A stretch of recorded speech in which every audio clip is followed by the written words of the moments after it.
another episode of the PHNX Suns podcast. I'm Lindsay Smith. Saul Bookman is back, Yay! And joining us is the Twitter legend himself, Jock Landale. What's up, guys? How you doing? Good.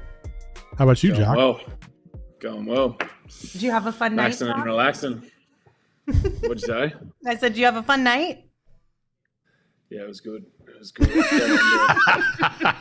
Got under some people's skin, got some laughs out of people. I'd say it was a good night all in all. We will definitely dive into that later in the show, so make sure you stick around, especially if you missed out on the fun that was happening over on social media last night. But Jock, thanks for joining us. Want to first check in. How you doing? How you feeling about kind of the season overall, not just the way that it ended, but overall from your perspective? How would you rate this season? Yeah, it was. Look, I think on the grand scheme of things, it was definitely one that we all felt like we fell short. And I know there's like this argument of failure versus blah blah blah that's been going around, but I definitely think that we fell short, and that was disappointing, especially to go out in the fashion that we did. Obviously, I wasn't around for last season. But it feels like a similar kind of vibe to what they experienced last year, and it sucks. So the ending was terrible. It's you can't sugarcoat it. I don't know what happened there, but it just kind of is what it is, and we move on. But on a whole, I really feel like for me personally, it was a successful year. I was given a real opportunity by the Phoenix Suns, by Monty Williams, the front office, everyone involved, and that's something that I'm forever going to be grateful for, because believe it or not, this time last year I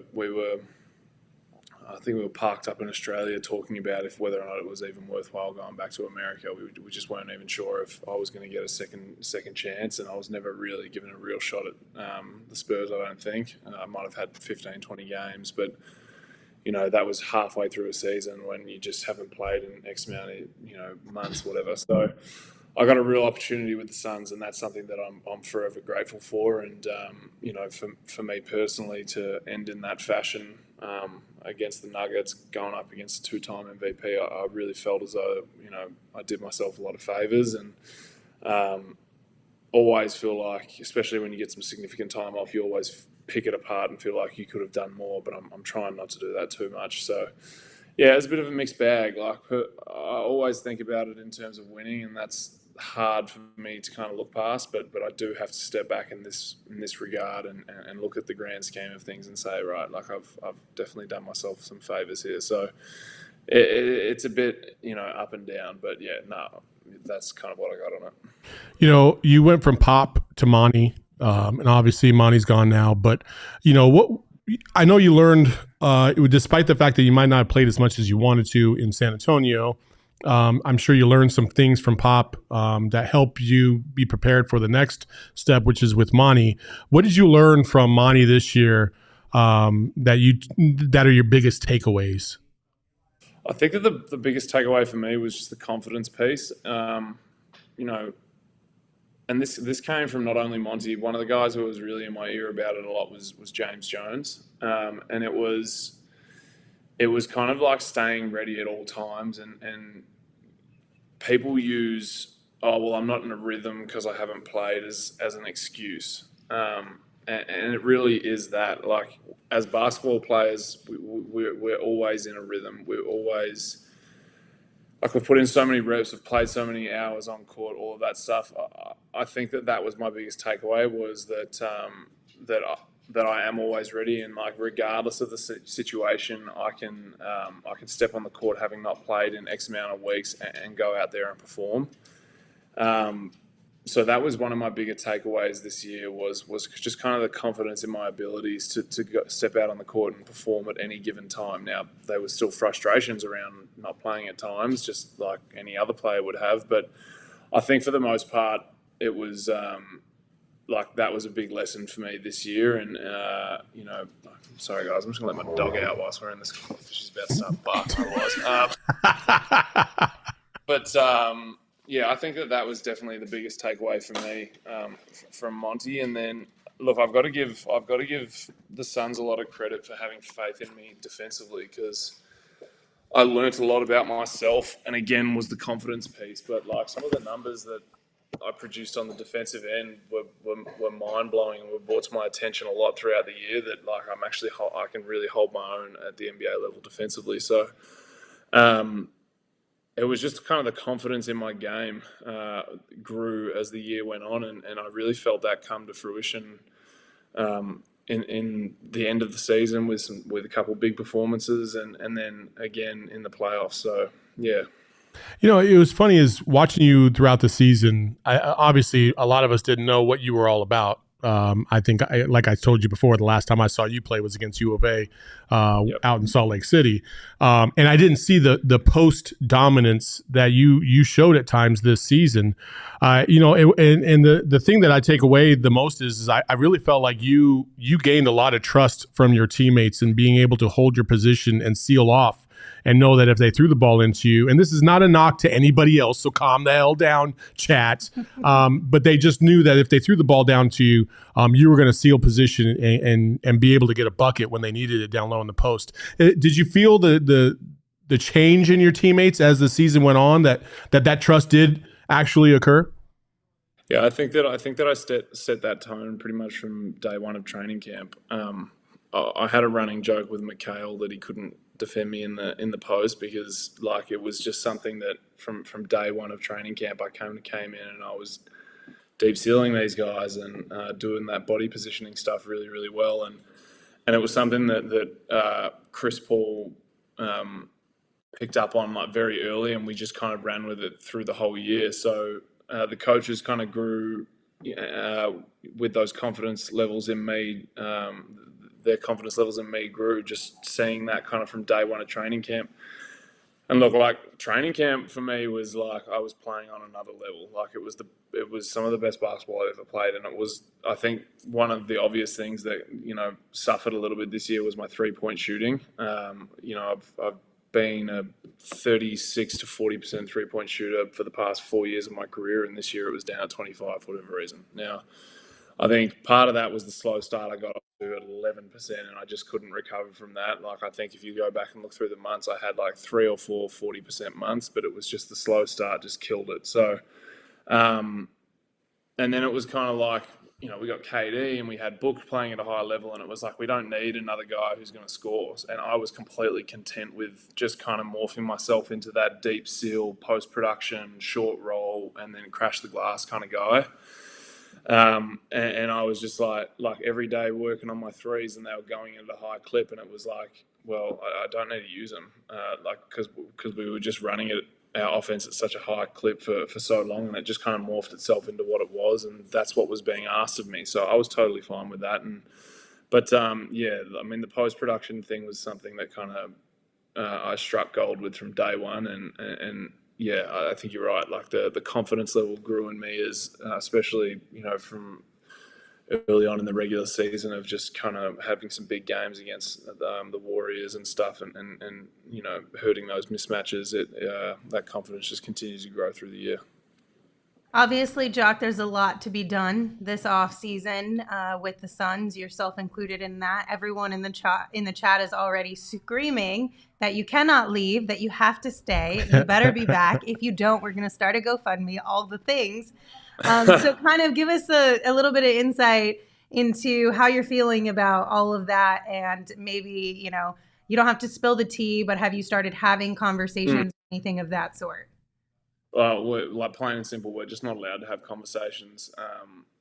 I think June 1st we're allowed to engage with the Suns. I think is kind of how it typically with the new ruling, you're allowed to talk with your current team a month before everyone. I think that's I think they're trying to breed some loyalty back into the league at the minute. So they've kind of created that rule where we can talk with the Suns a month earlier than anyone else. Yeah, I mean, look, I'd love to stay in Phoenix. I've said it from the start. Ever since we got here, we fell in love with the place. But at the same time, this is a business, and I'm 27 years old, so that definitely plays a factor in my decision making. But like, hand on heart, if I could pick a place to play the rest of my career, this would be the one. I just love it here. I love the organization. I love the city. I love the fans. And I'm not just saying this, but I love the podcast. You know, it's you do, baby. He's a smart man. So like, Yeah.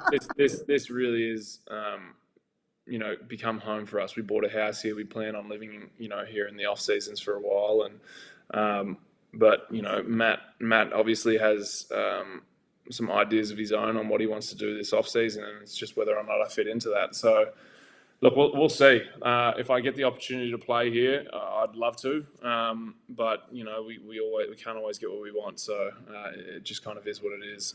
But guys in the chat, if I can be here, I will be here. I definitely want to be here long term.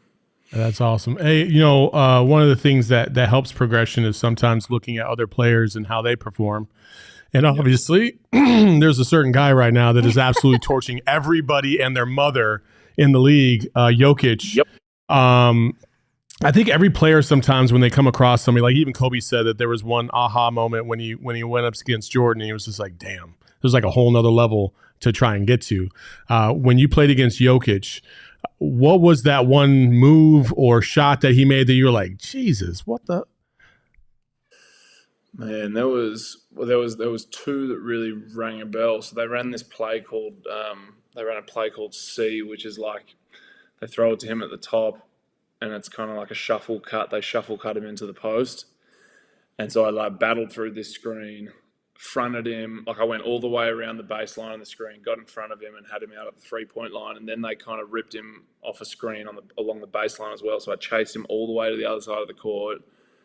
And he caught the ball, and I had great position on him, and he just kind of like rolled off my inside shoulder to the middle, and like I got a great contest, and he hits this like little right foot, right hand running shot, and it was just like nothing but net, and I was like there's no better defense I could have played than that. Like I literally have done everything that I could to get that ball out of his hands, and, you know, beat him up along the way. Like the whole series since I was given like a crack at him, and I'll tell you, you know, how that went down in a sec. But like my whole mindset was I'm just going to try and beat this guy up and run him up and down the floor as much as possible. Like I think my offensive rebound crash rate was like 97% on the series or something, because I was like, I'm not even like going for the ball half the time. I'm just trying to run through his body to wear him down.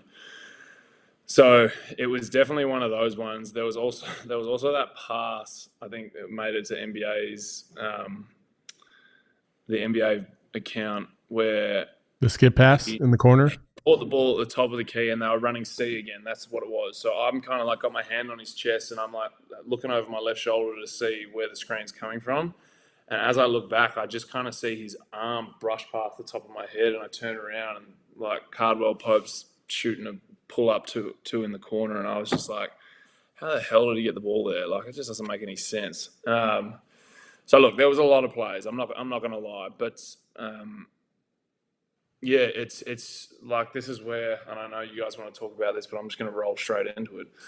This is where the frustration for me began to grow through the series. Was he was putting up these monstrous numbers, and I was defending him at a sub 50% clip. Like that's what you know that's what the media was talking about. That's what the numbers were saying.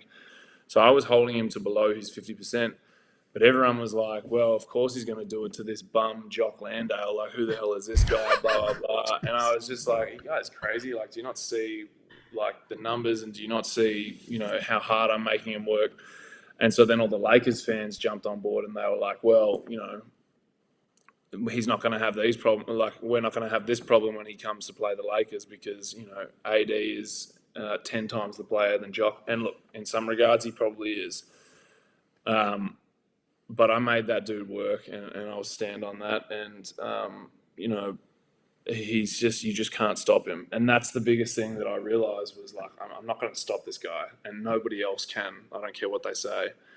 So it wasn't about stopping him on his offensive end. It was just about making him work so much that on the defensive end, we could try and get some better production out of our situations against him. Now, unfortunately, that didn't work, but sometimes it felt like it did. So yeah, you know, he was unbelievable yesterday. Yeah, I mean, that was insane. 10 rebounds in the first quarter. He didn't miss a shot. He's just hitting shots that make it look too damn easy. Yeah. There's no defense for him. See, I think that's the thing that's so crazy about Jokic is that like when you look at him, you don't think like this is the most crazy athletic person in the NBA. And then when he makes buckets and the things he does, it's just like, how does it seem like it's so simple for you? Like it looks effortless.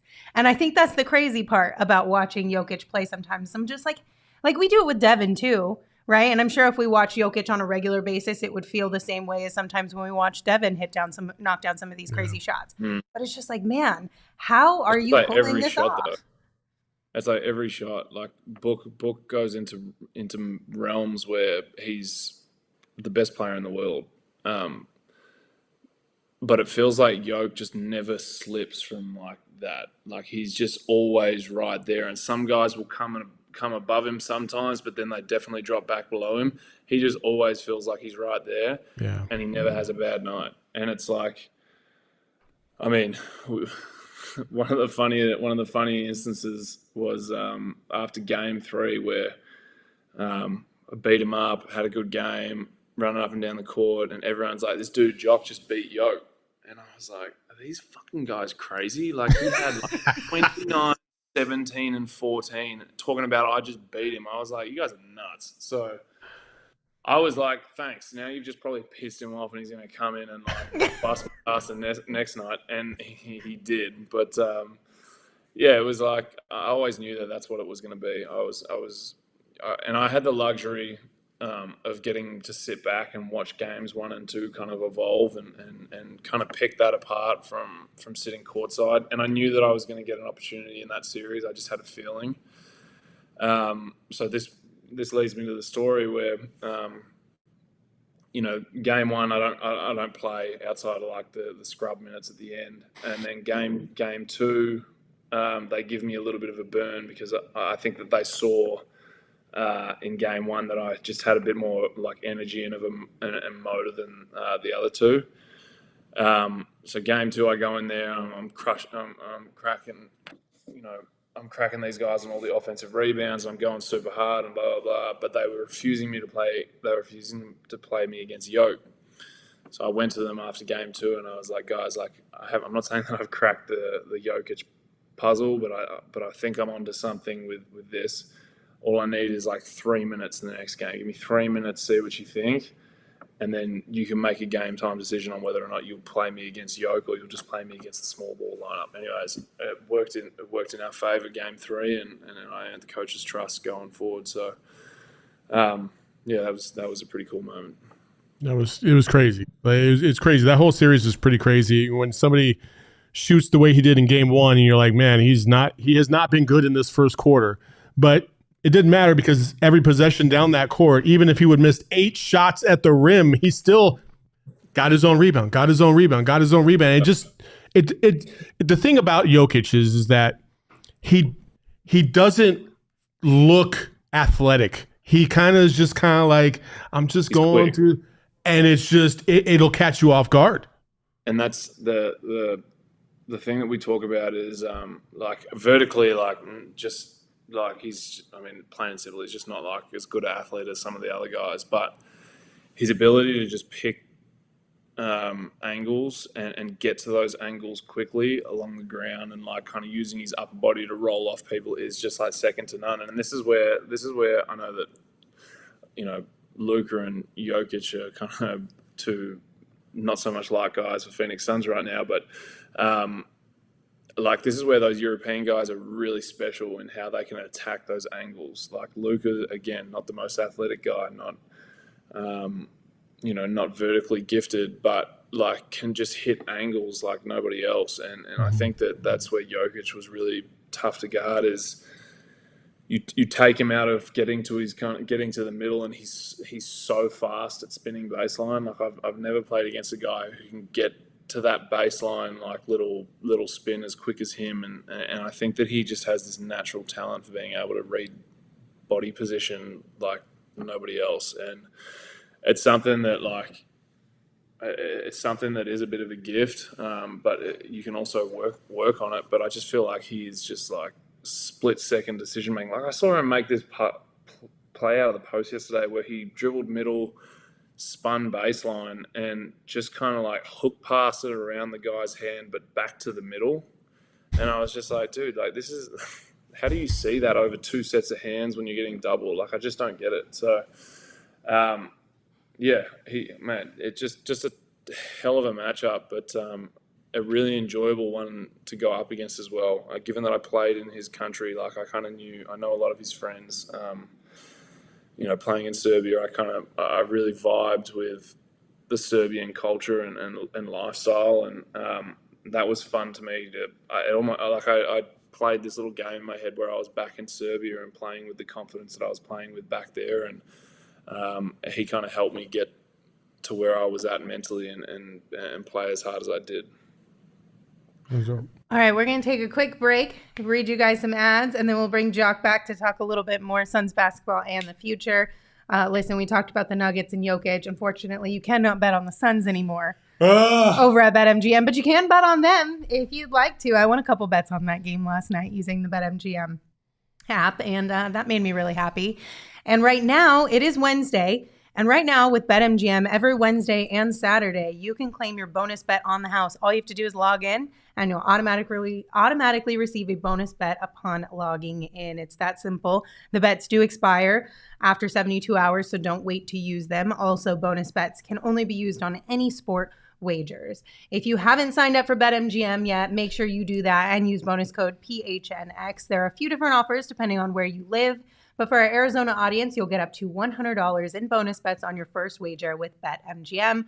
Again, just make sure you use that bonus code PHNX. You can check the show notes for full details. And now you can listen to Shane talk about the disclaimer.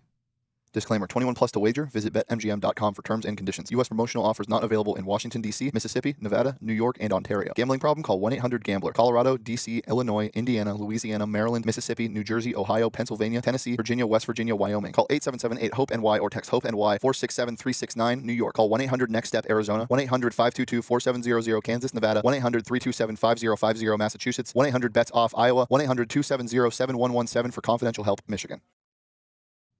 There's a lot of crap streaming services out there, and some of them don't even offer your favorite teams. You got to make sure you go get FuboTV.com because Fubo is legit. You can get all your teams.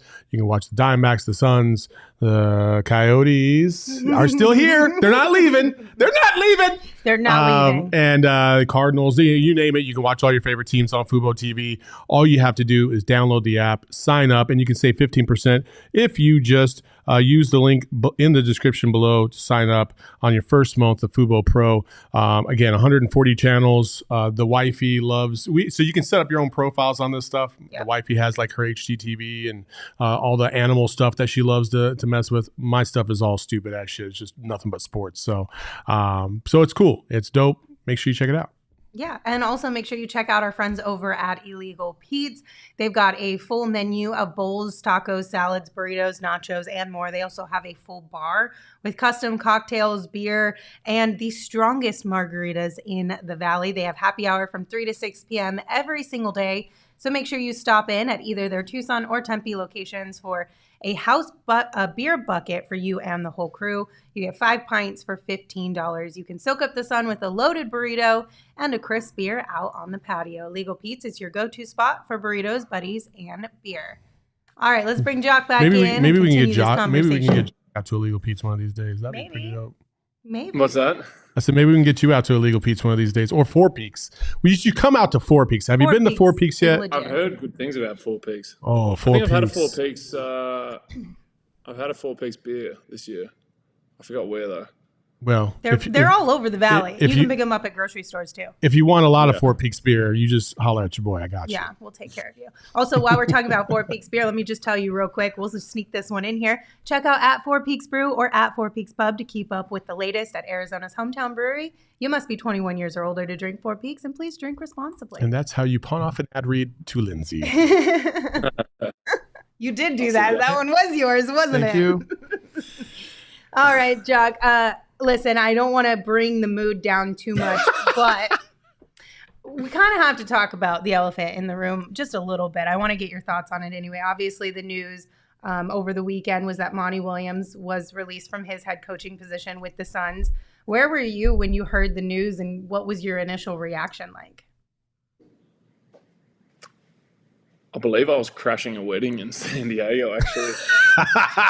And that's how you bring the mood right back up. Way to go, Jock. Oh, man. Yeah, no, I think I legit was. But yeah, we found out, and we were as shocked as anyone else. Just saying, yeah. I mean, it's a crazy situation, isn't it?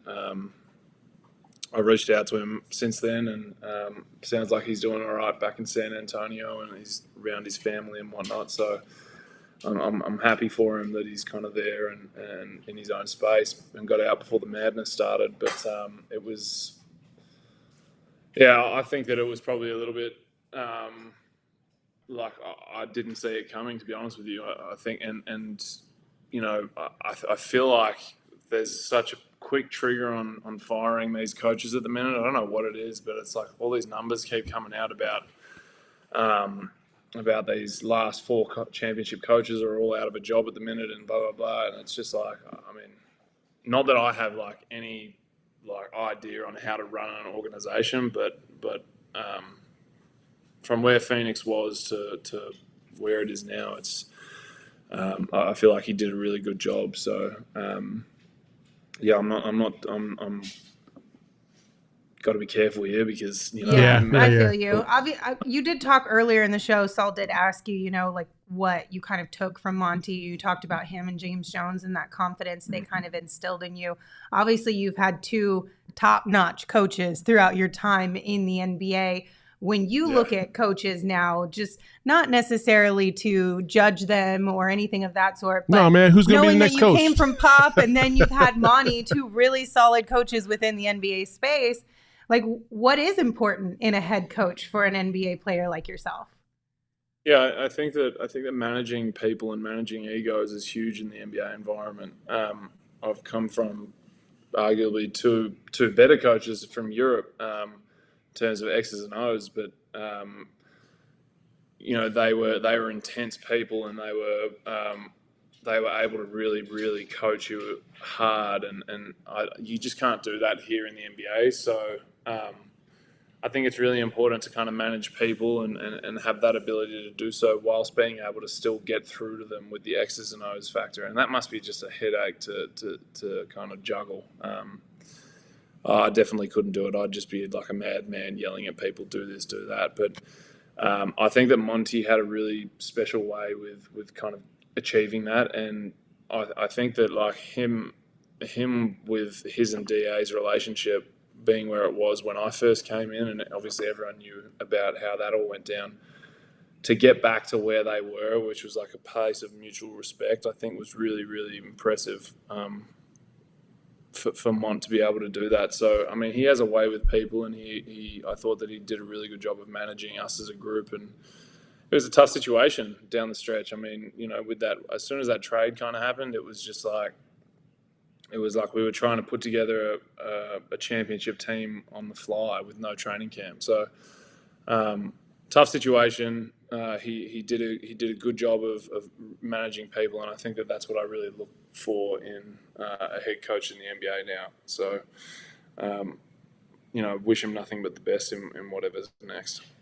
Okay, now we need to go back to the wedding crashing. Yeah. Come on now, set the scene up. Now, what happened? Now, you're in San Diego. You're just like walking around, or were you in the space and you already suited and booted? What was going on now? I just come from dinner with my best one of my best mates and his fiance, and then India, of course, and oh God, we were just cruising around and saw an opportunity and took it. What was that? Was it fun? Was it a good wedding? It was good. It was good. We had a bit of fun. We were only there for probably an hour, and then we darted off somewhere else. So, did anybody know who you were? The vibes. No, I don't know where I was, to be honest with you. The vibes were excellent. So we were in a different space at the time. That's dope. I love that. That's dope. Fantastic. That is dope. All right. Before we get into some fan questions here, and by the way, chat, if you guys have questions, feel free to drop them in the chat. Off-season plans. What you got going for you this summer? So we were about to head to Europe until the dog decided to eat my passport, so that we kind of canned that idea pretty quickly. look, for the most part, we'll be in Phoenix. I'll probably duck off to my college in California and catch up with my sister and everyone over there. And they play they've got some really good pickup games that go on over there. So I'll do that. And then July, we'll head back to Australia, and I got a lot planned back home. We're on the verge of doing like a basketball camp up in my rural town in Deniliquin back home in Australia. So we're going to try and give kids up there a bit of a gateway into basketball, and hopefully spark some like regional interest in it, because it's very AFL, which is the local footy league back home in Australia. It's very AFL dominated area. So I'm hoping to kind of spark a bit of interest there, and that community is very, very close to my heart. And then I've got my Bucks party because the wedding's coming up, not this off season, but the next one. But with the Olympics, just the timing and everything. So I'm going to do my Bucks party. Do you guys call it a Bucks party? Bachelor party. Yeah. Bachelor party. So we'll do all that in Australia, and then August 1st into the World Cup camp. So World Cup preparation starts August 1st, and then we'll go over to Japan and the Philippines and hopefully win a gold medal, and then probably have a little 10-day trip after the World Cup just to really relax, and we'll do that in Europe now, I think. And then Espo just texted me and said, "Hey, did you get your invite?" I was like, "No, I did not get my invite. Did you?" And he said, "No." Well, so, tell Espo the invites aren't even out yet, so maybe he'll be lucky. So be patient, is what he's saying. Calm down. That'll be fun though. So busy off season for you. My goodness, that's a lot planned. Always is. I'm a big believer on traveling as much as possible, and whilst obviously staying fit, but just traveling as much as possible and packing in as much stuff in the off season as possible, because it becomes pretty repetitive once we get back here and get into season. Yeah, and also kind of like you're married to basketball during the season. There's not much time for much of anything at all. All right, Let's answer a few fan questions here. The first one comes from Sunderous Punk in our Discord, and they said, "Is he tired from cooking fools on Twitter, or is this troll motor nonstop?" This is my troll season now. I'm out of basketball. Troll season. I got 5 months. I got 5 months coming. All right, so we want to make sure, because I know I asked you this last time you were on the show and you confirmed, but at Landale Jock is you on Twitter, correct? Okay. It's really him, people. It really is him, you guys. I We have keep seeing confirmed these it comments, twice but now. I'm just not going to say anything about it. So I do want to talk about some of the trolling that we got last night, which was really funny. High level. Obviously, it started with talking about Jokic, and then it just took off from there. My favorite one, though, was somebody had mentioned you and said another bench player talking like a starter. And then you quote tweeted it and you said, "See bio." And your bio is just a bench player talking like a starter. How long is this going to be your bio? Until I decided to delete Twitter after my career. Okay, so I need some insight. What's going on in your mind? Take us through, like, how do you kind of approach trolling people on Twitter? Are you typing it out, deleting, and then coming back to it? Or are you just like coming right off the top? As little thought as possible. And if I see an opportunity present itself, I go for it. I will say that I've had some seriously red hot responses that I've had to double check with my fiance and a couple of my mates, and they've told me no on a couple of occasions. Yeah. So I do have to keep it somewhat professional, but maybe I'll direct message people some responses and see if I can do like a disappearing message or something like that.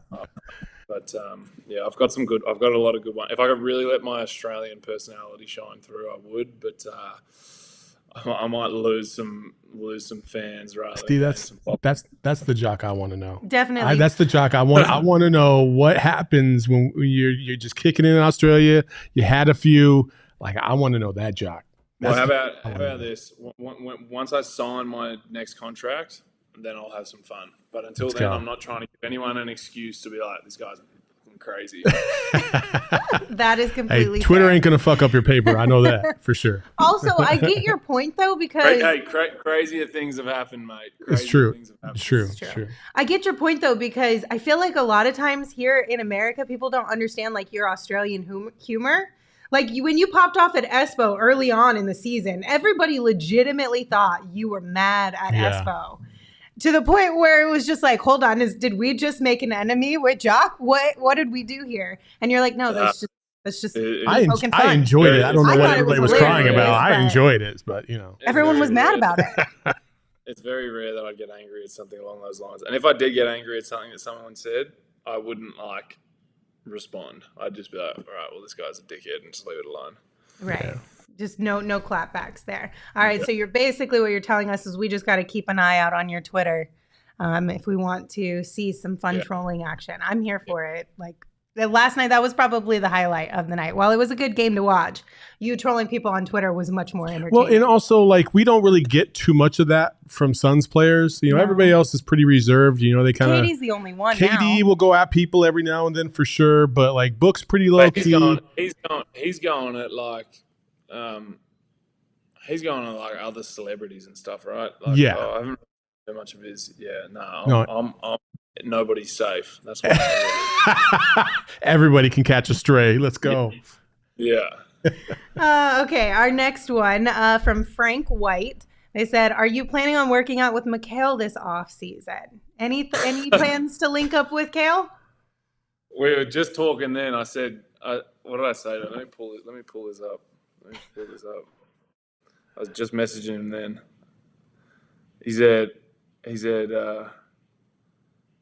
said, "Where you at? Let's have some beers." And he said, "New York, pull up." And then it's just like a whole bunch of like,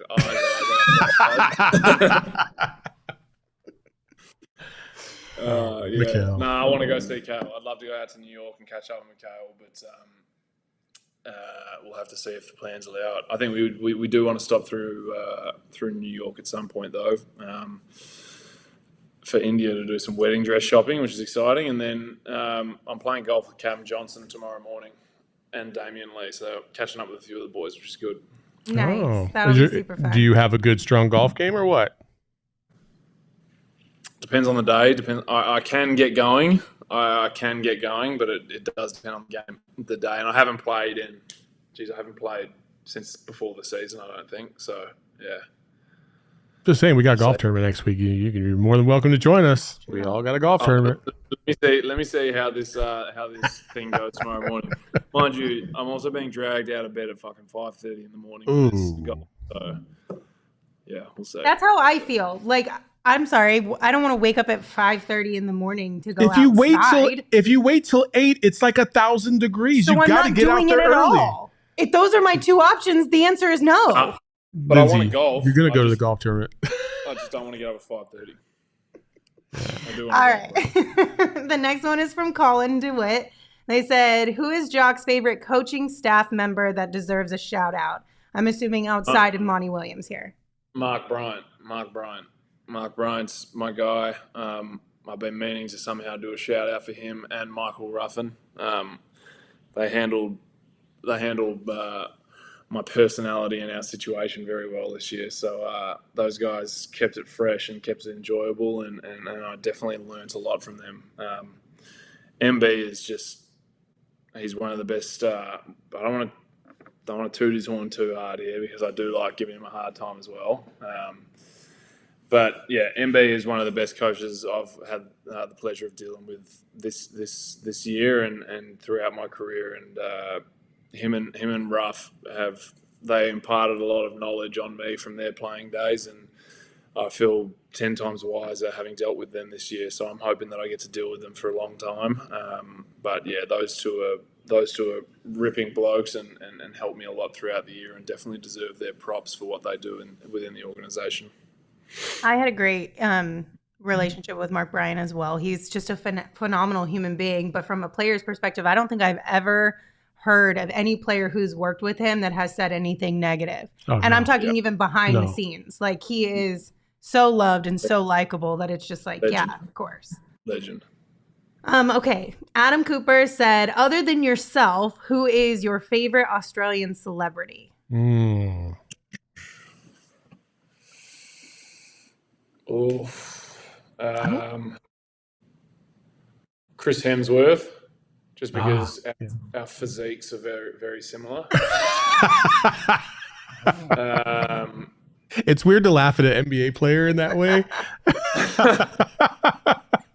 It's just like Jock's physique is like a million times better than mine. Yet I am laughing at this joke. I don't understand why.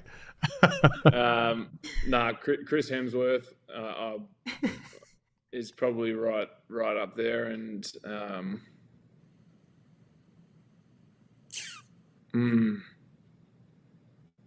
You're a Russell Crowe fan? Yeah, I am I am, but I don't want to put him in like the same category as Chris. I might just leave it there. I'll leave it there. There's a couple others, but is Margot Robbie Australian? I was going to say, somebody in the chat said Margot Robbie. She's Australian? She's my favorite. Shocker. I do like her though. She's pretty cool. All right. RX Marbles says, what does Jock think he needs to improve upon to be ready for next season?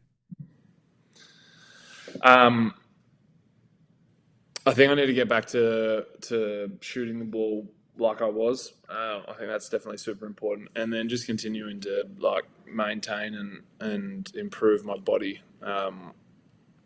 long term is like super important. I'm kind of coming into those older years, well, not older years. I'm still 27, but I'm coming into those years where like if you can really look after your body now, it pays massive dividends in the long term. So with the next 2 off seasons for me being the World Cup and the Olympics, it's pretty important that I keep on top of that stuff. So I'd say getting back into a good shooting rhythm, and then continuing to work on my body is super important.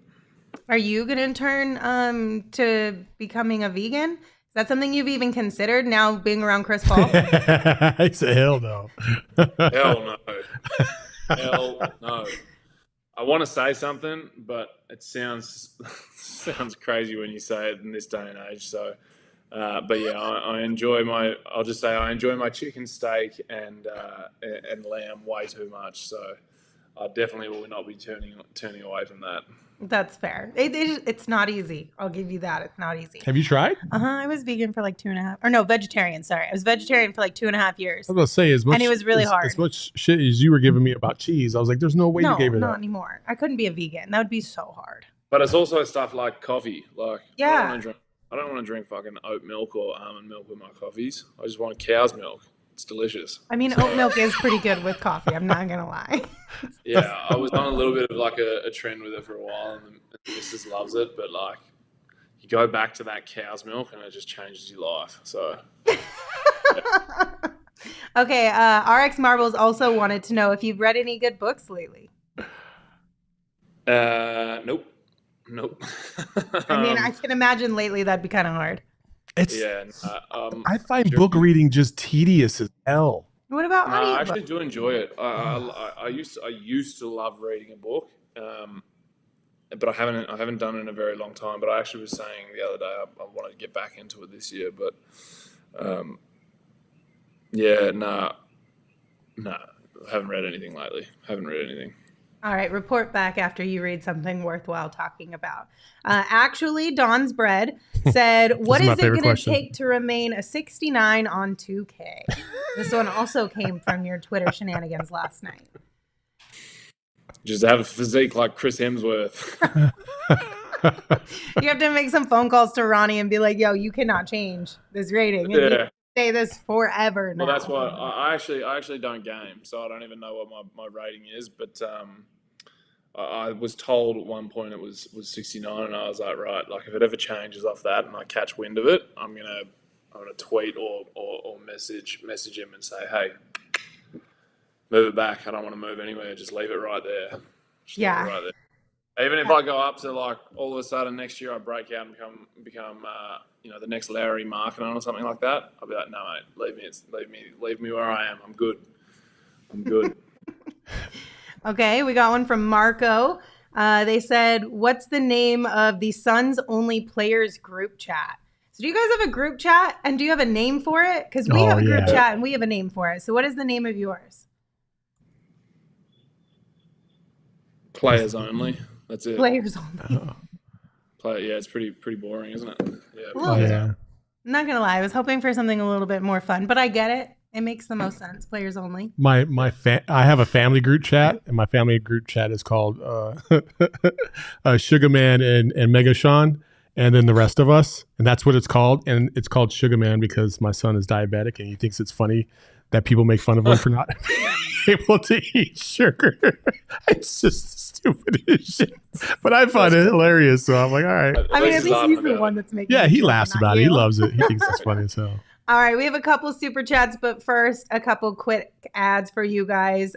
Shady Rays, fantastic sunglass company. They offer the most insane protection in all of eyewear as well. Not only can you get your hands on some really great eyewear, but every single pair of sunglasses that they sell is backed by lost and broken replacements. So if you lose, you break your pair, even on day one, they will send you a brand new pair, no questions asked.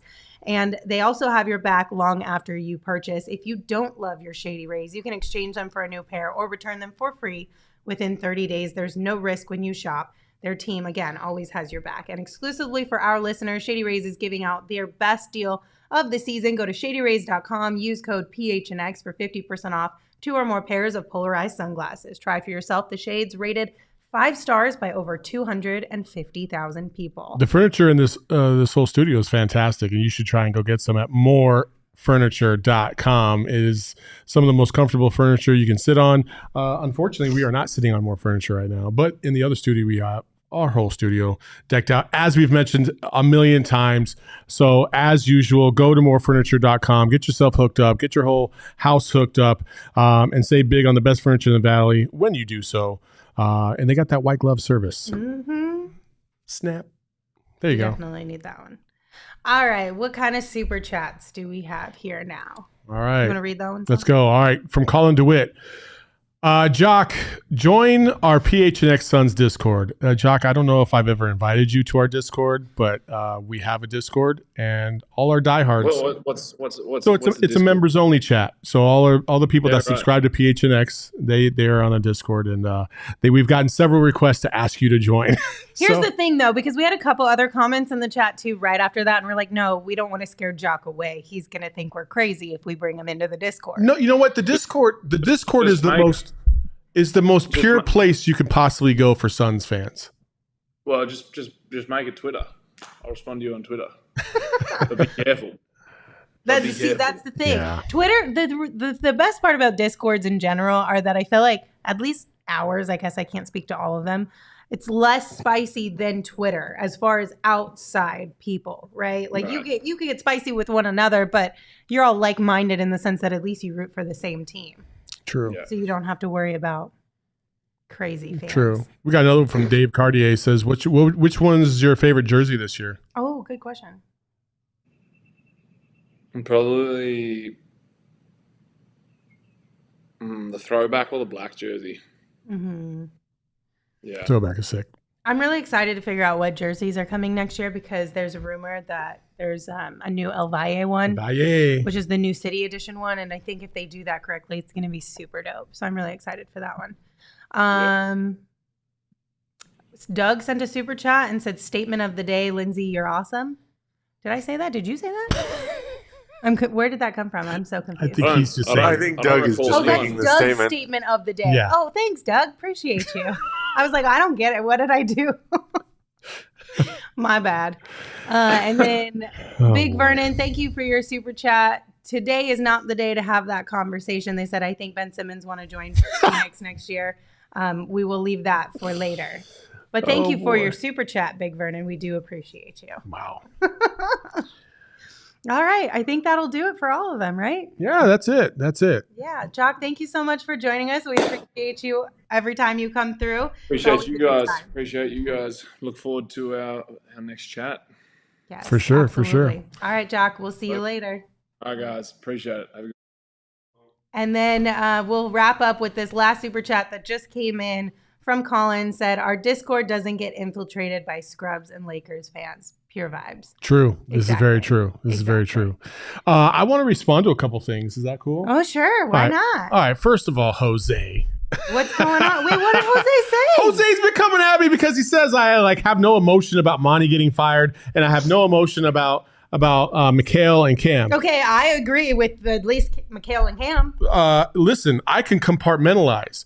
They are not part of the Suns team anymore. Yes, they are. They forever will be in our Let me hearts. explain. No. Let me explain. No, explain. They it. are You're not. wrong. They are not Phoenix Suns. So in terms of the basketball team and everything else, they can just. I just moved on. I have moved on. But I love Mikal Bridges and Cam Johnson. I think they were tremendous human beings first, and tremendous basketball players second. And it is in that order because that's why you all love them too. And I wish them nothing but great success, except against the Suns. Period.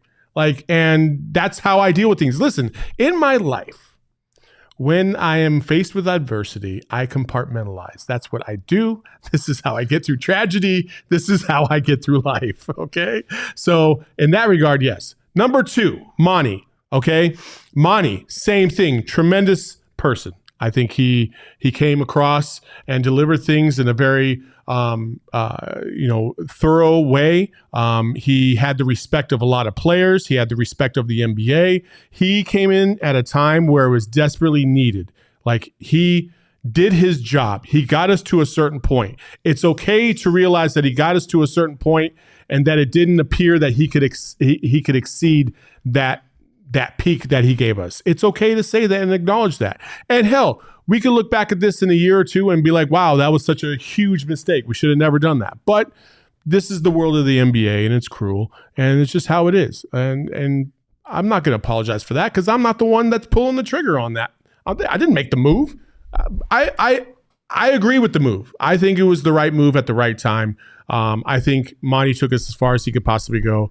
And I think there's consequences and repercussions when you get handled like you did in back-to-back years by 30 points at halftime. That just can't happen.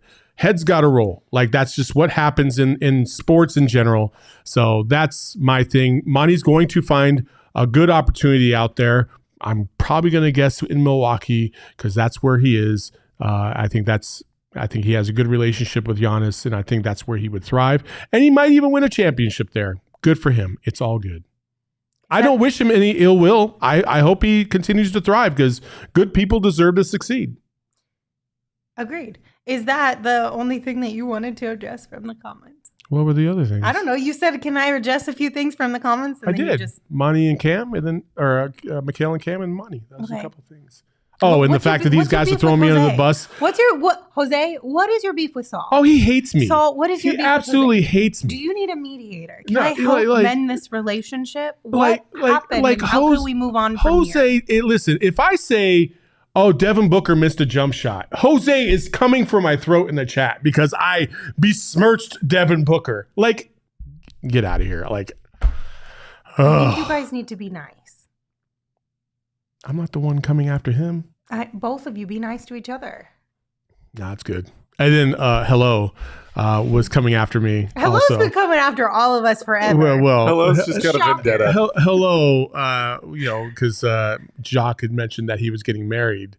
And then Hello had to throw out the fact that I've been married now for the third time. Well, I think that was because Jay was saying it must be nice to get married. Yeah. And then Hello was like, yeah, so nice. So nice. Saul did it 3 times, you dick. But I think it's funny. Listen, I don't. Again, last week, I will say this too for all those Nuggies fans out there. Last week, I got my shit handed to me based off of a clip of where I was talking in hypotheticals, but apparently comprehension is not at a high level in Denver.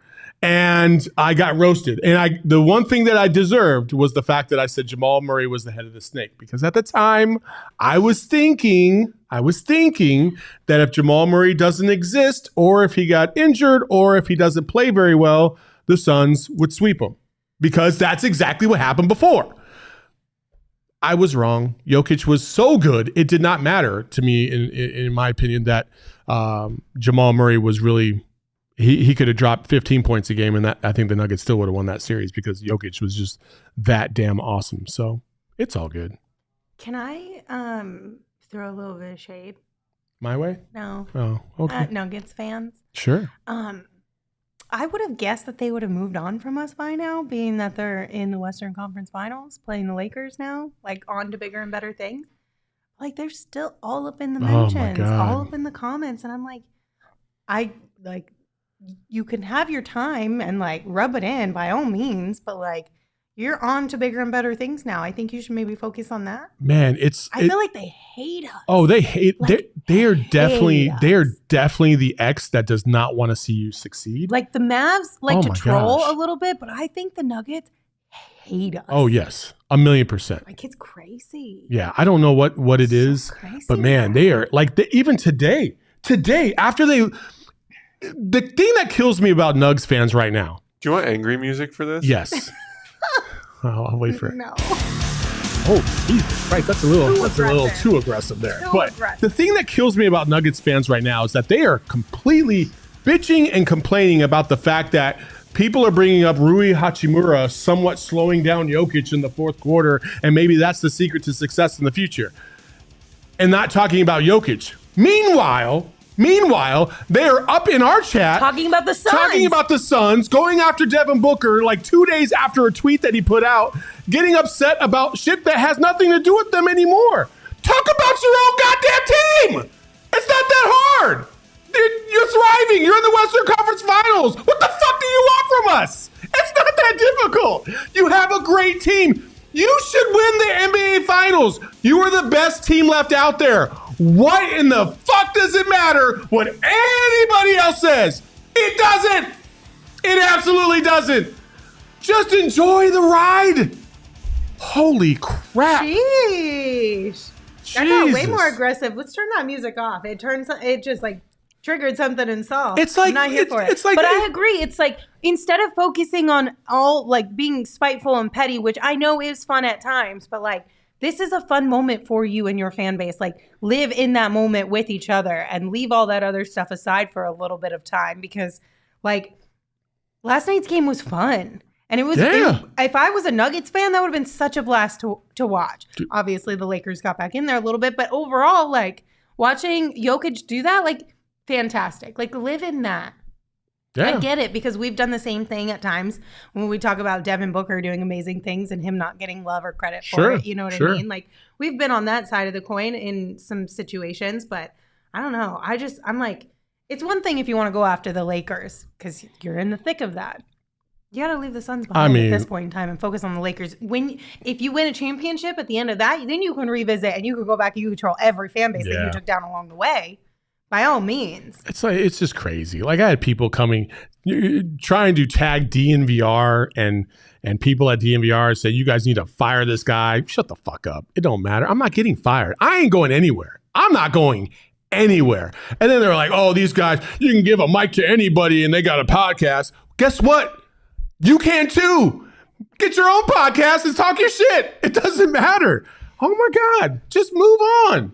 Move on. Oh man, it's just, listen, man. I think watching yesterday, I still think that the Nuggets are the best team out there. I don't know. There's not a single team out there that can beat and stop Jokic.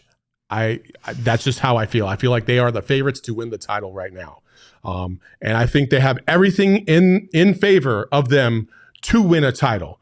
And I think what happens sometimes is you've been so used to being the underdog or being doubted that when you're the favorite, sometimes as a fan base, you're like, wait, what? No. We need to create adversity so which we can still feel like we're the underdog. That's what I feel like is happening with that fan base. I can see that because they definitely tried to play the underdog narrative. Well, because we've done that sometimes. Yeah. Like, listen, I think the Nuggets, Denver people are fantastic. Nuggets fans have gotten under my skin, and I'm just like, oh, I'm so done with it. And they come at me still, and I'm like, I don't care. I don't even respond to them because I don't give a shit. It just feels so much more. They have basements in Colorado. You know that, right? It feels so much more angry. That's where most of them tweet from. Than Mavs fans. I don't know. Now you're just throwing shade too. Mavs fans were whatever. I actually liked the Mavs fans because they came into our chat and they were talking their shit, but they enjoyed the show and they moved on. See, that's what I'm saying. Like Mavs fans, it's like it's trolling, it's petty, but it's like there's some that take it way too far. There's always that in every fan base. Like ours is not any different than that. But like it was more like just within the normal realm of shit talking and sports and all that kind of stuff. With the Nuggets fan base, it's like they literally would like to bury you in the ground. Yeah, for sure. Yeah. I mean, again, like I'm going across Twitter and I'm legit like looking for like Jokic stats and different like points of view and stuff like that. And all I see is just like just hatred. I'm like, dude, your team is up 1-0. What are you mad about? What are you mad about? I would love to be in your position right now. 1-0 over the Lakers in the Western Conference Finals. What are we mad about? Listen, the only one that gets a pass is Famished Yoshi in the chat because they said, unfortunate, I'm a Nuggets fan here and I just enjoy your guys' content. Also, Jock is a legend. So Famished is the only one. You get a pass. Thank you, Famished. Appreciate you. Appreciate you too. And to be fair, the DMVR peeps, I know there's a lot of people that are talking about the DMVR people. They get a pass too. They're family. The DMVR guys, like low-key, I love them to death. They do a great job on their show. Guess what, guys? We are a team-specific podcast, and we're going to see it from a team-specific point of view, and it's not going to be the other team's point of view. I promise you that. And guess what? They do the same thing. It's no different. And they try to provide an objective analysis when they're talking to their fan base, which is exactly what we try to do. But every now and then, we kind of skew a little hatred here and there, which is fine. It's okay to throw out strays. But at the end of the day, we all love ball. We all love our team. And we can all live together. And it's all good. Yeah, what family doesn't fight about nonsense? Exactly. All right, with that, we're going to say goodbye. We will be back tomorrow at 3 p.m., so plan to hang out with us then. Until then, be sure to follow the show on Twitter at PHNX_Suns. You can follow Jock Landale at LandaleJock. You can follow me at Lindsay Smith AZ. And of course, you can follow Saul at Saul_Bookman. Saul, take us home. Nikola Jokic is the best player in the world. The Denver Nuggets are the best team in the world, and they should win a championship. Bye-bye.